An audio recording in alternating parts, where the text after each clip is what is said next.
প্রথমবারেই রসগোল্লা হবে একেবারে পারফেক্ট। নমস্কার বন্ধুরা, আজকের রেসিপি বাঙালির প্রিয় স্পঞ্জ রসগোল্লা।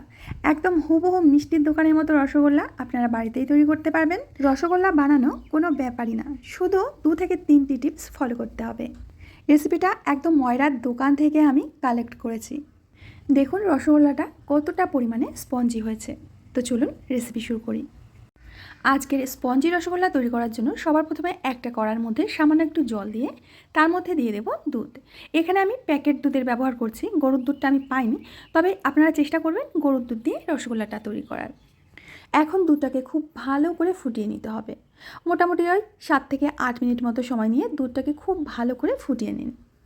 রসগোল্লা তৈরি করার জন্য ছানাটা কাটানো কিন্তু অতি আবশ্যক, মানে খুব ভালো করে ছানাটা কাটাতে হবে। অনেকেই ছানা কাটানোর সময় একটা ভুল করে, এর জন্য ছানাটা কাটতে চায় না, একদম দানা দানা হয়ে যায়। তো আমি যেভাবে ছানাটা কাটাচ্ছি আপনারা এইভাবে কাটাবেন, দেখবেন যে খুব সহজেই আপনারা ছানা কাটাতে পারছেন। তো দুধটাকে আমি সবার প্রথমেই খুব ভালো করে জাল করেছি। তো এখন ছানা কাটানোর জন্য আমি একটা বাটির মধ্যে নিয়ে নেব ভিনেগার। তো এখানে ভিনেগার আমি 4 চামচ মতো নিয়ে নেব আন্দাজ করে। যেহেতু আমি 1.5 লিটার দুধ দিয়েছি, তো 1.5 লিটার দুধের জন্য আমি 4 চামচ মতো ভিনেগার নিচ্ছি, আর তার মধ্যে হাফ কাপ মতো জল। দুধটা জাল করে কিন্তু অনেকটাই কমে গেছে দেখতে পাচ্ছেন। এখন দুধটাকে হালকা একটু ঠান্ডা করে নেবেন। ঠান্ডা করে নিয়ে তারপর এই মিশ্রণটাকে দিয়ে দিতে হবে, আর অনবরত নাড়তে থাকতে হবে। তো এখানে 1.5 লিটার দুধের জন্য আমি 4 চামচ ভিনেগার আর হাফ কাপ মতো জল দিয়েছি। এটা কিন্তু সম্পূর্ণই দিয়ে দেবো, তবে অল্প অল্প করে দেব। এবার গ্যাসের ফ্লেমটাকে হাই করে দেব। এতক্ষণ লোতে রেখেছিলাম, এবার গ্যাসের ফ্লেমটাকে হাই করে দেব। আর আপনারা দেখতে পাচ্ছেন যে ছানাটা কিন্তু কাটতে শুরু করেছে খুব সুন্দরভাবে। দেখুন এই যে ওপরে কিন্তু ভেসে উঠেছে ছানাটা। আর এইভাবে দেখবেন যে ধীরে ধীরে জলটা আলাদা হয়ে যাবে আর ছানাটা আলাদা হয়ে যাবে। হাতের কাছে যদি ভিনেগার না থাকে তাহলে আপনারা লেবুর রস দিয়েও কিন্তু ছানাটা কাটাতে পারেন। সেক্ষেত্রেও লেবুর রসটা কিন্তু পরিমাণ মতো দিতে হবে। যখন দেখবেন ছানা আর জল এরকম আলাদা হয়ে গেছে, তখন গ্যাসের ফ্লেমটা বন্ধ করে দেব আর একটু অপেক্ষা করব ঠান্ডা হওয়ার জন্য। তো এতক্ষণে ছানাটা অনেকটাই ঠান্ডা হয়ে গেছে। একেবারে ঠান্ডা করবেন না, হালকা একটু ঠান্ডা করে নেবেন। তো দেখতে পাচ্ছেন কত সুন্দর ছানা কেটে গেছে। এখন একটা ছাঁকনি নিয়েছি, ছাঁকনির উপরে আমি সাদা একটা সুতির কাপড় দিয়ে দিচ্ছি। এবার এর মধ্যে আমরা ছানাটা দিয়ে দিচ্ছি।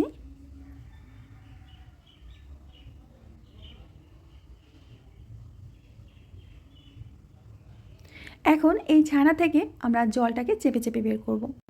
তবে একদম ছানার জল চেপে সম্পূর্ণ বের করে দেবেন না, ছানাটা একটু ময়েস্ট থাকবে, ঠিক সেইটুকু মতো জল বের করতে হবে।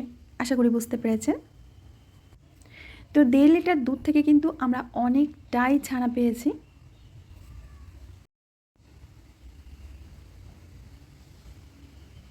এখন একটা প্লেটের মধ্যে নামিয়ে নেব।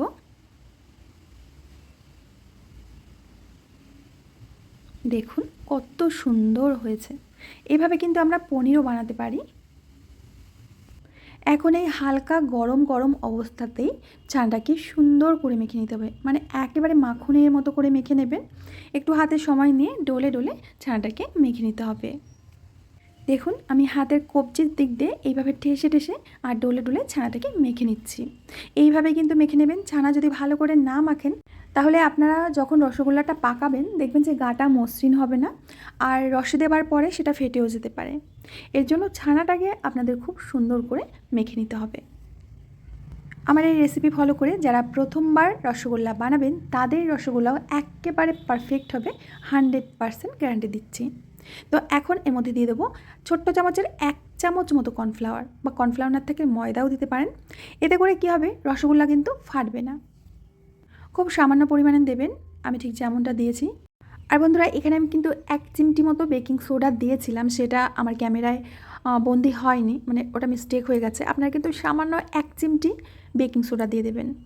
তো খুব ভালো করে আমি মেখে নিয়েছি। এখন এখান থেকে আমি ছোট ছোট করে লেচি কেটে নেব। দেখুন, আর এগুলোকে এইভাবে একটু লম্বা করে নেব।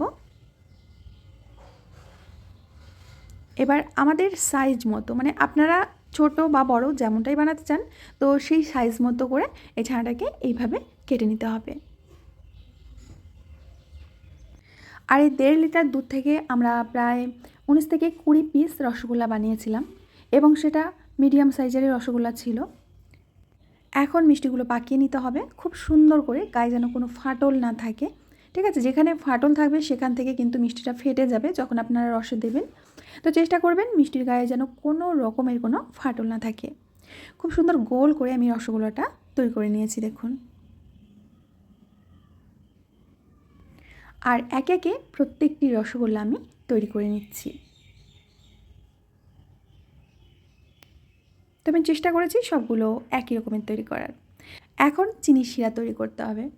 এর জন্য আমি দিয়ে দেবো 1 বাটি চিনি। প্রথমে আমি 1 বাটি দিচ্ছি, তো পরে আরও দেব। তো 3 বাটি জল দিলাম। আর ছোট্ট বাটির 1 বাটি, মানে বড় বাটির হাফ বাটি জলটা বুঝতে পারবে না তোমরা, এর জন্য ছোটো বাটির 1 বাটি, বড় বাটির 1 বাটি দিয়েছি। যতটা চিনি দেবেন তার 3 গুণ পর্যন্ত জল দেবেন। ঠিক আছে, জলটা কমাবেন না। যেহেতু স্পঞ্জ রসগোল্লা আমরা বানাবো, জলের পরিমাণ যদি কম হয় তখন কিন্তু মিষ্টিগুলো চিপসে যাবে, মিষ্টিগুলো সফট হবে না, স্পঞ্জও হবে না। জলটা এরকম ফুটে গেলে তখন একটা রসগোল্লা দিয়ে আমি চেক করে নিচ্ছি যেটা ফেটে যায় কি না। তো কোনো রকম কোনো অসুবিধা না হওয়ায় আমি সবগুলোই দিয়ে দিচ্ছি। এখানে যদি চিনি আর জলের পরিমাণটা আপনারা ঠিকঠাক না রাখতে পারেন তাহলে আপনাদের রসগোল্লা কিন্তু স্পঞ্জও হবে না, চিপসে যাবে আর শক্ত হয়ে যাবে। এখন হাই ফ্লেমে আমাদের মিষ্টিগুলো ফুটিয়ে নিতে হবে পাক্কা 30 থেকে 35 মিনিট। আর মাঝে মধ্যে একটু হাত দিয়ে এইভাবে নেড়ে নেড়ে দিতে হবে। আর ধীরে ধীরে দেখবেন যে মিষ্টিগুলো ফুলতে শুরু করেছে।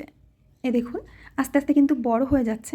গ্যাসের ফ্লেমটা একই রকম রাখবেন, হাই ফ্লেমে কিন্তু জাল করতে হবে। প্রায় 15 থেকে 20 মিনিট পর আমরা এখানে জল অ্যাড করব। জলটা অবশ্যই গরম জল দেবেন। এখানে 2 থেকে 3 হাতা মতো আমি কিন্তু জল দিয়ে দিয়েছি। চিনির শিরাটা কোনোভাবেই কিন্তু ঘন করা যাবে না। এখন ঢাকনা দিয়ে ঢেকে আরও 10 মিনিট মতো জাল করে নেব। এখানে 10 মিনিট পর আমি ঢাকনাটা খুলে নিচ্ছি। আর আপনারা দেখতে পাচ্ছেন মিষ্টিগুলো ফুলে কিন্তু একেবারে ডবল হয়ে গেছে। আরও একটু নেড়ে দেবো। টোটাল আমি 35 মিনিট জাল করেছি হাই ফ্লেমে। রসগোল্লা কিন্তু আমাদের একেবারে রেডি হয়ে গেছে। দেখুন একদম সফট, নরম, তুলতুলে। এবার গ্যাসের ফ্লেমটা অফ করে দিয়ে মিষ্টিগুলোকে একটু ঠান্ডা করে নেব। ঠান্ডা হয়ে যাওয়ার পর আমি একটা পাত্রের মধ্যে নামিয়ে নিয়েছি। আর এটা দেখতে পাচ্ছেন কতটা পরিমাণে সফট হয়েছে, একদম নরম, তুলতুলে আর স্পঞ্জি। বন্ধুরা আমি ঠিক যেভাবে আপনাদের দেখালাম এইভাবে আপনারা রসগোল্লা খুব সহজেই বাড়িতে তৈরি করতে পারবেন, একেবারে পারফেক্ট হবে। মানে আপনারা বাড়িতে তৈরি করে বিশ্বাসই করতে পারবেন না যে স্পঞ্জ রসগোল্লা বাড়িতে বানানো কতটা সহজ। দেখুন এটা দেখতে কতটা সুন্দর হয়েছে, একেবারে নরম তুলতুলে। তো বন্ধুরা আশা করছি আজকের রেসিপিটাও আপনাদের অনেক ভালো লেগেছে। ভালো লাগলে অবশ্যই লাইক, কমেন্ট, শেয়ার করবেন।